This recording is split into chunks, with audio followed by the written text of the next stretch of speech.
odyssey from communist red diaper baby to pro-freedom activist. George Gilder described this book as the first great autobiography of his generation. I had the privilege of seeing Mr. Horowitz in Boston on his 1997 book tour on the release of Radical Sun. And there were little protests around, but they're nothing like happens today. Mr. Horowitz has devoted much of his attention over the past several years to the radicalization of the American university. In 2003, he launched an academic freedom campaign to return the American university to traditional principles of open inquiry and to halt left-wing indoctrination in the classroom. To further these goals, he devised an academic Bill of Rights to protect students from abusive professors. In the same year, Mr. Horowitz founded Students for Academic Freedom, which now has chapters on over 200 college campuses. Mr. Horowitz has made news in the last 2 weeks, scheduled to speak on April 12 at his alma mater, the University of California at Berkeley. The university scheduled him a half-mile away from campus at a time when most classes were in session, and told the event's organizers that they must pay $5,700 for their own security detail. Under such pressures, the speech had to be canceled. Thus do we witness an Orwellian situation where free speech is now suppressed at Berkeley, which was the birthplace of the free speech movement. Mr. Horowitz, I'd like to welcome you today to a safe space on our campus. Ladies and gentlemen, Mr. David Horowitz.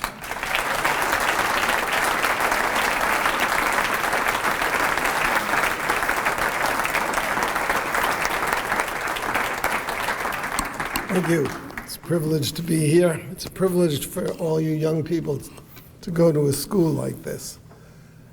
Jack Kennedy once said, "Life is unfair."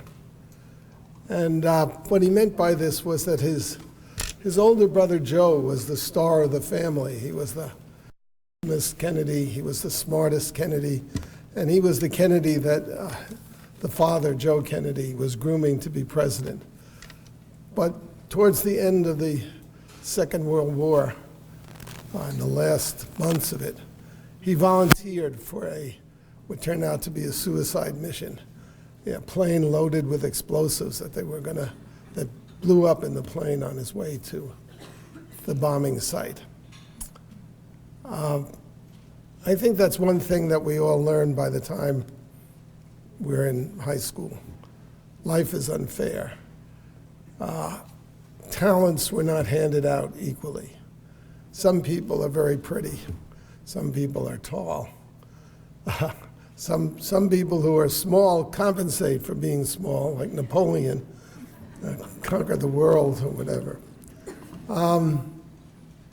But talents just aren't handed out. Energy isn't handed out equally. And this translates, as you go through life, into other inequalities. If you're really good looking and charming, things come to you maybe too easily. Maybe you don't develop your brain power. If you're really smart, when you're 22 or 23 years old, like Mark Zuckerberg, you can become a billionaire from nothing. This is the reality that we live in. Now our founding document says all men are created equal. And it meant to include men and women, because what it really meant was that we are all creatures of the same God, and we are all equal in his eyes. And therefore, government needs to treat us equally. That's what equality means. It doesn't mean that we're all equal. We're actually all very unequal. However, human beings are also born with a desire an arrogant desire, I would say, to remake the world, to make the world into a perfect place, to create what's now called social justice. If you think of your biblical precedents, think of Genesis. What did the serpent tell Adam and Eve? The serpent said, if you eat of that tree, of the knowledge of good and evil, you shall be as God. That was the seduction, and that was the pride that led to their fall. In the 5th century, there was a debate within Catholicism between two giant figures. One was St. Augustine, and the other was Pelagius. And the Pelagian heresy, as it came to be called, is the root of all radicalism. Augustine held to the doctrine of original sin, that we all have the sin of Adam within us, because that's the way we were created. We were created with free will and the freedom to do evil as well as to do good. Pelagius believed that you could institute that people could live by a holy law, that the world could be made a holy place by man's will alone, that human beings could create a heaven on earth. Behind every radical idea and every radical movement, including what we now call progressivism, is this idea that you can remake the world as though you were God. The Tower of Babel, the story of Babel, is the same story, building a tower that human beings can get back to heaven. If you'll recall, God put an angel with a flaming sword at the gates of Eden to prevent any return. The only way human beings can get to a state of perfect equality, social justice, whatever you want to call it, heaven, is by a divine intervention. How can you have social justice administered by human beings who are liars, corrupt, greedy, and all the 7 deadly sins? This is the struggle of our time. If you are radical, you see the world as a fallen place, a place of oppression and injustice. And radicals see everything as oppression. If there's inequality, it must be because somebody is holding somebody else down, which isn't the case really at all. It's very selective. The left uses, for example, race as a weapon in its political battles. And we'll look at disparities. You've heard this 100 times. If a minority is not represented in accordance to its proportion in the population, that's an injustice. Is it? Is it? 90% of the starting multi-millionaires in the National Basketball Association are black. Is that because there's a black conspiracy to keep power Asian forwards from playing basketball? They're just different talents. There's a really good book by John Entine about sports. 49 out of the 50 fastest human beings on the planet are black.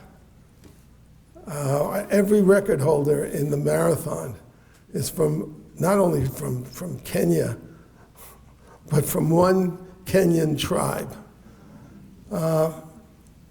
It just wasn't distributed equally. And this country is built on the idea that we still can regard, the government needs to regard everybody equally. And since I'm on this subject, slavery. America is held to be guilty for slavery. Well, that's one way of looking at it. But slavery existed for 3,000, and I learned this from a very famous African-American historian, Orlando Patterson, who was at Harvard's, the W.E.B. Du Bois Black Studies Department at Harvard, wrote a book on this. But 3,000 years, slavery has existed. And it's existed in all societies. And it was the normal practice when you conquered somebody in war, you enslaved them. You enslaved them. So that everybody in this room, if you go far back enough, is descended from slaves. And it wasn't until Wilberforce and a group of white male Protestants in England declared slavery immoral that the world began to change. And Thomas Jefferson, who was a slave owner, wrote into the birth certificate of the United States the proposition that all men are created equal and are endowed not by government, but by their creator with inalienable rights to life and liberty. Within 20 years, the United States abolished the slave trade. And within a little over a generation, abolished slavery. And that led to the abolition of slavery throughout the Western Hemisphere. And the British even sent gunboats into Africa to liberate slaves. And there's still slavery in Africa and in the Muslim world. So the United States, you can look at either side of that coin. The United States did inherit a slave system. And if you think that it should have been overthrown in 1776, you have to think that Britain, we were colonies of the greatest empire in the world. We were little colonies. If slavery had been ended, if an attempt to end it, we would have had a civil war in the United States with the southern slave states, and they would have been allied with the British Empire. So contemplating that induced a caution in the founders.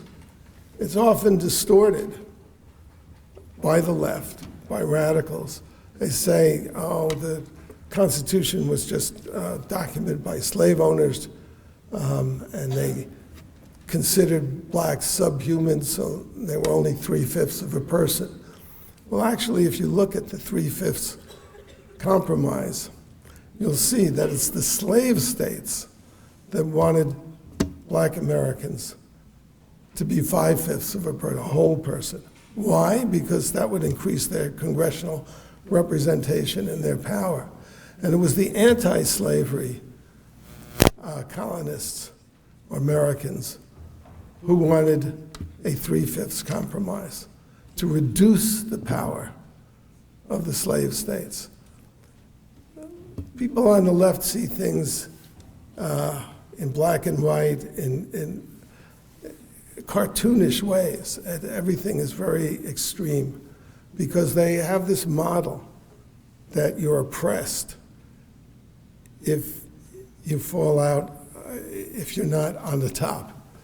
The top is oppressing everybody. We hear it every day. The 1% oppresses the 99%. Actually, the 1% is responsible for most of the funding of all the government programs that help people. The 1% is responsible for the jobs that people have so they can live a decent life. And the fact that Bill Gates says whatever it is, $100 million does not affect the fact that people in this room don't have 100 million or a billion or $100 billion or whatever he has. And that money isn't sitting in his pocket or buried in his mattress. It's working. It's working capital, creating jobs for other people. So the vision, let me do this another way. Oppression. If the heat is oppressive, does the heat ever get oppressive in Minnesota? If you say, oh, this heat is oppressive, what do? You go inside and turn on the air conditioning. You get out of the heat. Is there a big exodus from the United States? If America is an oppressive society and oppresses black people, why do all those Haitians want to come here and risk their lives? The answer is because even though Haiti has been an independent country since the 18th century, a black Haitian in America, despite the existence of bigots, there are always going to be bigots.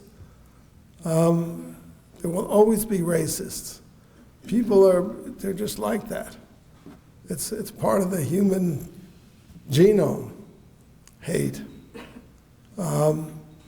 Despite that, despite the abuse of this or that Haitian, a black Haitian in America has more rights, more privileges, more opportunities than in black-run Haiti or in any black country in the world.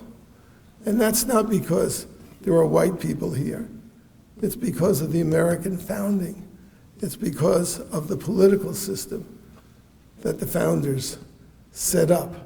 It's because they were all refugees from real oppression, with religious oppression. They came from countries where the churches were established and punished religious sects that weren't part of the establishment. That's why. This is a great gift, America, an incredible gift, a gift to the world, but to everybody who's privileged to be here. Now we face the great crisis of our time is posed by radical Islam. And I wrote a book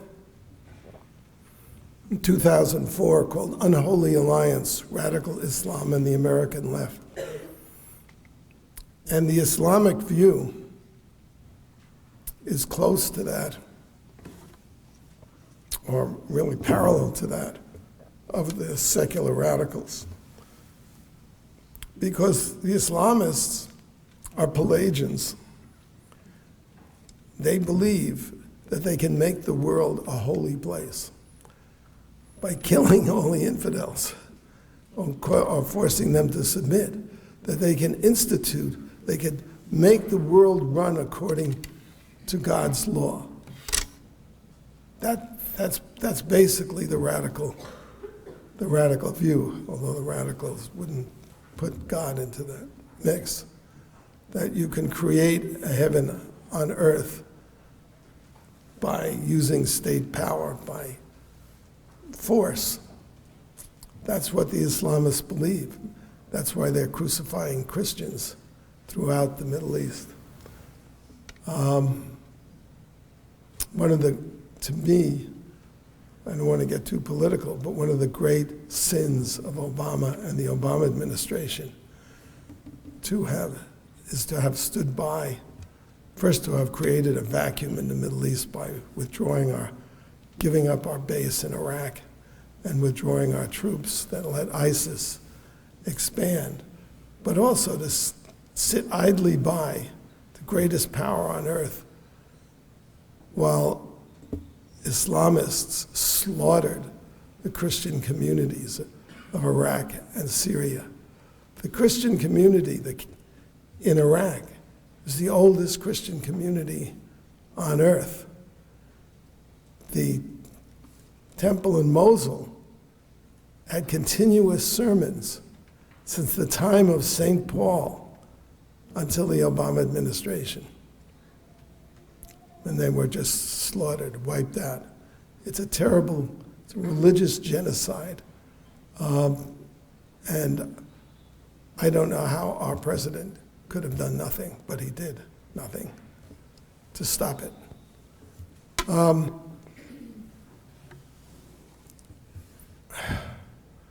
We see this everywhere, this vision of perfect equality, of social justice, I mean, I think this last 2 years has been kind of illuminating.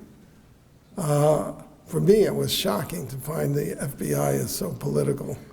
I mean, it shouldn't have been. But still, it causes a shock to the system. Whatever you think of Comey, whether you think he elected Trump or sabotaged or protected Hillary, either one, why the heck is he doing that? I mean, there's supposed to be a law and order. He's our security, but he's totally political. So that, and I don't single out FBI Director Comey as a especially bad individual. I think he's probably typical of what goes on in Washington.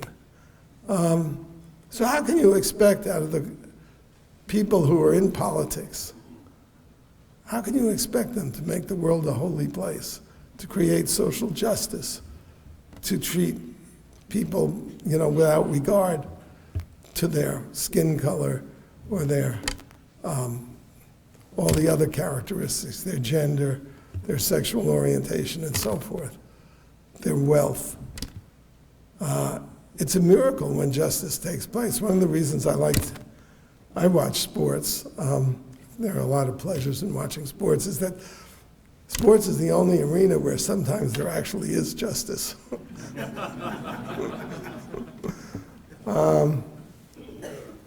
So this is a view of the world. This is the conservative view. Conservatives are always looking that things don't get worse than they are, because they understand that the bad, and of course conservatives are concerned with individual justice, but just looking at the world as a whole, or looking at the United States as society as a whole, conservatives expect things to be what they are, and don't look to transform everybody and make the world a fundamentally better place. It can't be a fundamentally better place. If you, I don't know if you read the Iliad yet, but if you read the Bible. Now, the people in the Bible was, I'm really poor on this, but it's got to have been written 3,500 years ago, something like that. Thousands of years ago. Do you recognize the people in the Bible? Of course you do. Otherwise you couldn't read it if they were like aliens. I mean, space aliens. You might read it for interest, but you wouldn't read it for guidance. So people haven't changed in thousands of years. So all the injustices you see in the Bible are here today. Sometimes you can eliminate some injustice. Slavery was a terrible injustice, but as I say, it was universal. But the United States can take great pride in having led the way worldwide in ending slavery. But the injustices that you see today were there 1,000 years ago, 2,000 years ago, and that's why we read the ancients for wisdom, because they had the same experience that we do. Now, that doesn't mean that life is not a challenge and one that you can get excited about. You can create justice in the space around you. You can do good. You can help individuals. And we all are inspired by stories of people who do this. And we all get moral satisfaction out of doing it ourselves. But we're not going to redeem the world. Only God can do that. Thank you.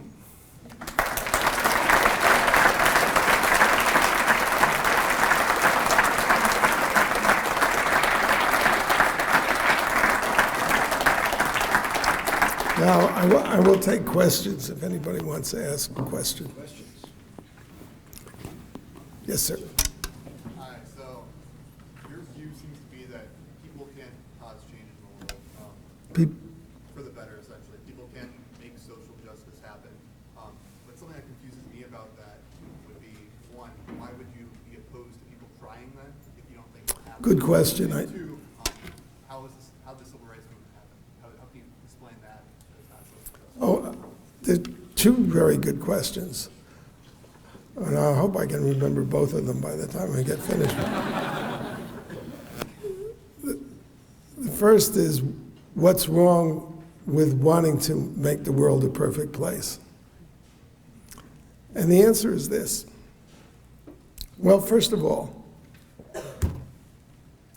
in my lifetime, 100 million people were slaughtered in peacetime by social justice warriors in China and the Soviet Union.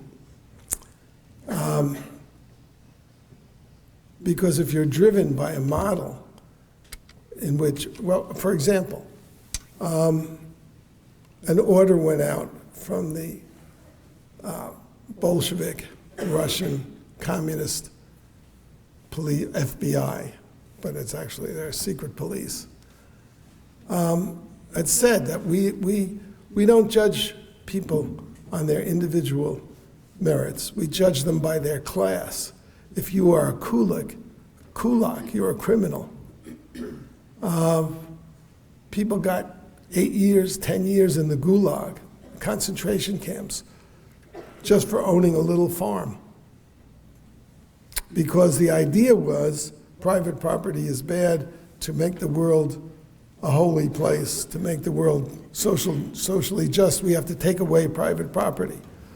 And of course, there's resistance, because people don't want to be forced into this mold. And you see, you see the violence at Berkeley, where I didn't get to speak because of it.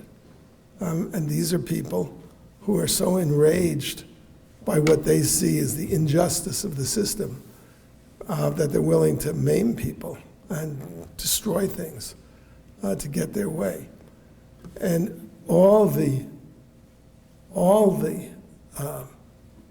nightmare movements of the 20th century, the Nazis, it was the same thing. They were National Socialists. See, if we get rid of the Jews and the mongrel races, we'll make the world a better place. It's a very, very dangerous ideology, the social justice. You have to understand, it's the social part of the justice. We want justice. We want our judges to carry out justice in their courtrooms. We want people to be just. But if it's a program, then you're going to have to resort to force to do it. I have a magazine on the web called frontpagemagazine.com. And the motto, which is mine, is inside every progressive is a totalitarian screaming to get out.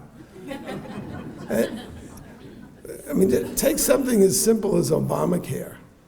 Now, what I see wrong with Obamacare is that it takes away your individual freedom to manage your health. The government is going to step in. The government is going to take away your doctor, take away your plan, tell you what kind of health care package you can have, give you 4 choices. And eventually will tell you when you can die. You guys are young enough to think you're going to live forever. I remember that feeling. When you get to a certain age, there are several people in this room, I'm one of them, I'm alive because of I had access to medicine. I would have been dead 15 years ago if it weren't for modern medicine. So what happens when the government starts rationing that? Because there's always scarcity. Civil rights movement. Yeah, I actually remember that. So the reason inside every progressive is a totalitarian is because they think they're doing it for your own good. So why did Obama lie and say you can keep your doctor if you like him, period? He said it like 20 times. If you like your plan, you can keep it, period. Because he knew. And we know he knew because this architect, Jonathan Gruber, is on videotape saying it that way, deliberately lied because they knew that people would not accept the plan if they knew they were going to lose their doctor and their plan. They wouldn't have accepted Obamacare. And this Jonathan Gruber, who architected the plan, said, well, we did it for their own good. I have no regrets about lying to people. People are stupid, and this is in their own interest. And that's always the way they do it. I mean, Lenin didn't come to power in Russia saying, oh, let's kill 40 million people and enslave another 100 million. He said, we're going to bring bread, land, and peace. That was the slogan. The Communist Party, my parents were communists. And the slogan at the time, this is when Stalin, the great mass murderer, was running the Soviet Union. The Communist Party slogan was peace, jobs, and democracy. So it's very dangerous. It's the global idea.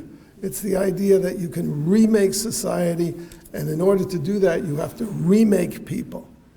That's the dangerous idea. And that's what do you see on the left today? You see a movement to shut down people who disagree with them. The violence in Berkeley, which the police in Berkeley, they just stand and watch it because they're also progressives. It's to shut down the other sides, to end democracy. Because they don't want the opposition because their scheme is so grand. Let me put it this way, the more beautiful the idea, and it's a beautiful idea that we'll have a world that's perfectly, everybody's equal, everybody's taken care of, it's completely just. The more beautiful the dream, the greater the crimes that you will support to achieve that dream. If you thought that you could eliminate from the world war, poverty, prejudice, inequality, what crime would you not either commit or support? And what lie would you not tell to achieve that? That's very human. Now, the Civil Rights Movement. The Civil Rights Movement was revolutionary, and we have had the greatest civil rights revolution in the history of the world. In the last, it's really in a generation, since the 60s. There's never been anything like it. You people are too young to be struck by the fact that you have, well, let me put it this way. In 1958, only 4% of Americans approved of interracial marriages between blacks and whites. 4%. Today, the figure is like 87%. So there's, as for the 13%, there's probably 13% of Americans who think that the moon is made of green cheese or something. Or that Elvis is alive on the moon. I mean, that's more likely. We have giant corporations that don't want to lose one customer, have black and white couples, and not just black males and white females.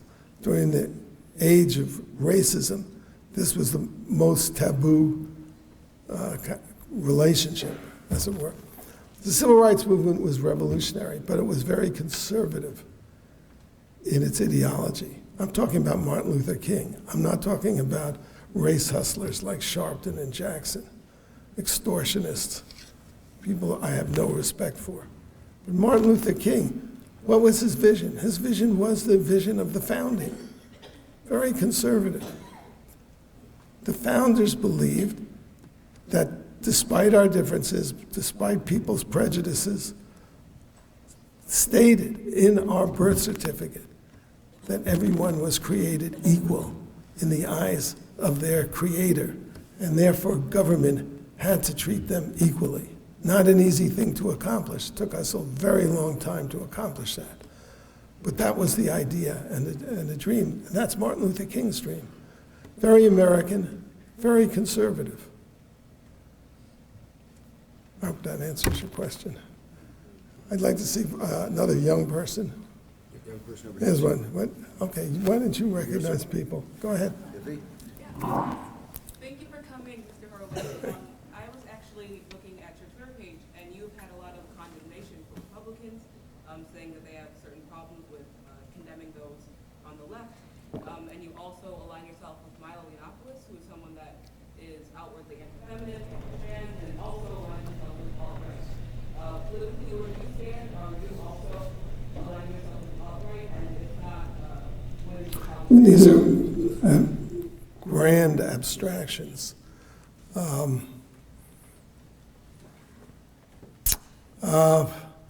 I don't know. I have a trans grandchild myself.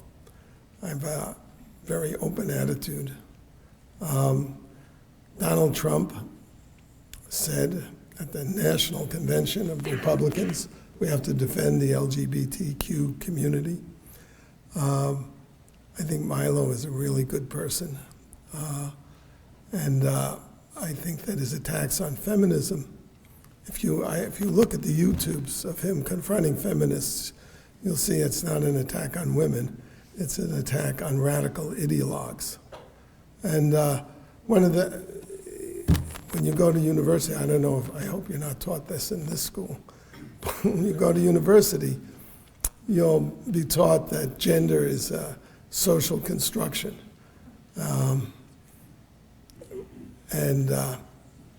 The idea again there is that everybody is equal, as in the same, which we're not.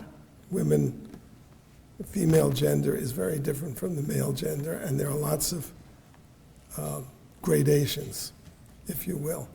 Sorry, excuse me. My question wasn't if you align yourself. My question was simply to distinguish yourself politically. I don't know anybody who's alt-right. I don't even know what it means. I mean, there is a guy, this jerk, Richard Spencer, who's a neo-Nazi that the liberal press likes to make into a big figure. I don't see that he has any following. I've never met I mean, I know there are some white nationalists. There are also plenty of black racists. So what? Oh, no, my problem. Yeah, you shouldn't believe everything you read about me on the internet.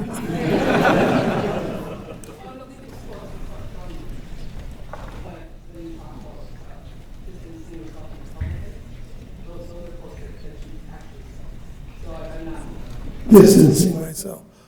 Yeah, I don't agree with all Republicans. Yeah, I just wanted clarification on. Yeah, I think we should all think as individuals. To me, I mean, if I've said anything today, it's the specifics that matter. You look at the details. You look at the individual and hold the individual accountable. You know, you have these, feminism, genders, races, that obliterates people. You know, they're abstractions. The left loves to deal in abstractions. I try not to. I mean, you have to. It's a way we communicate. But I think it has great risks if you get too abstract. Maybe time for one more question. One more question. Yeah, let me give you an example. I was attacked by Senator Blumenthal, who was really attacking Jeff Sessions in his confirmation hearings. And he wanted to portray Jeff Sessions, who was a champion of civil rights in Alabama, as a racist.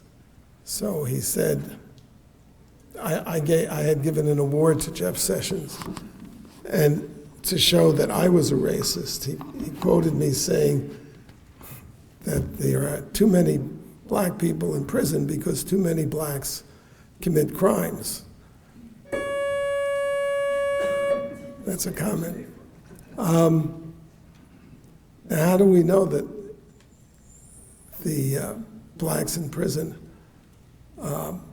aren't there unjustly. Well, the FBI first of all, we know that 95% of the victims of black crimes are blacks. And then the FBI has an annual crime victims report where they interview the victims. So to think that a black criminal is in jail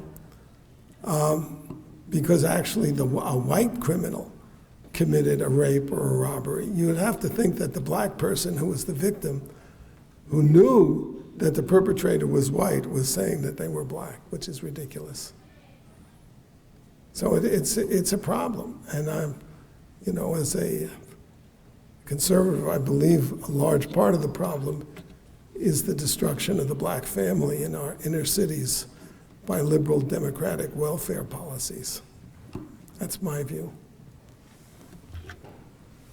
Yes, sir. So, are you trying to say that any left-wing movement that is hoping to inspire change is ultimately trying to rebuild the world as some perfect utopia? Yeah.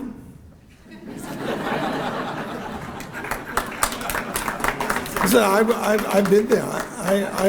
Until I was 35, I was one of them. I ask because it's that right there is a very black and white approach to it. You were condemning that sort of approach to Well- seeing things in black and white. Well, no, because it's an ideology. I'm describing an ideology. Do I think that there are plenty of people who are on these demonstrations who are there to meet other people and have fun? Sure. Everybody isn't an ideologue, but the ideology is there. How do you explain, like the Women's March?